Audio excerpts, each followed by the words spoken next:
Эта неделя у католиков предпасхальная. На неделе перед Пасхой у них есть Великий Тридиум, который объединяет 3 дня – Великий Четверг, Великую Пятницу и Великую Субботу, а также сам праздник Пасхи. Каждый из этих дней в костелах особенный. Великий Четверг. Одним словом, можна гэты перыяд, гэты дзень растлумачыць як словам спатканне. Братняя вячэра паміж Христом і ягонымі вучнямі, якім Бог праяўляе сваю найбольшую любоў. Бог кажа: «Вось цела маё, вось кроў мая, хто будзе спажываць іх, будзе мець жыццё вечнае». А з другого боку вучні, тыя, хто яго здрадзіў, праявіў праз 2 гадзіны ўжо маладушча, хто адышоў ад яго. Вялікі Чацвер якраз і паказвае нам тую таямніцу, калі Бог чакае заўсёды на чалавека і хоча яго збавіць. Другім момантам пасхальнага трыдуума з'яўляецца Вялікая Пятніца. Гэты час мы можам вытлумачыць адным словам – словам крыж.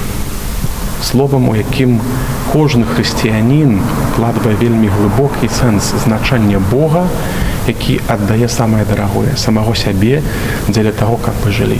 І апошні дзень, дзень Вялікай Суботы, гэта па сутнасці дзень цішыні. Дзень, у які да самага вечара нічога не адбываецца.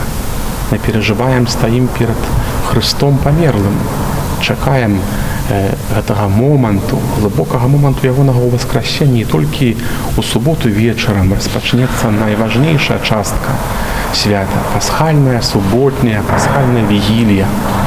Праз гэтыя 3 дні усе хрысціяне, усе католікі перажываюць гэтыя дні вельмі важна. Посцяць, больш часу прысвячаюць малітве, падрыхтоўцы святочнага стала, падрыхтоўцы гэтых велікодных страваў як сімвал перамогі Хрыста над смерцю.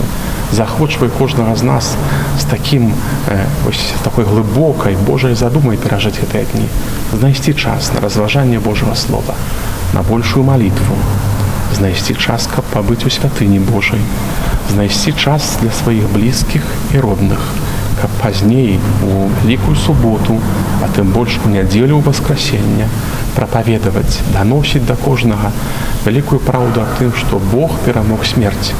Христос уваскрос.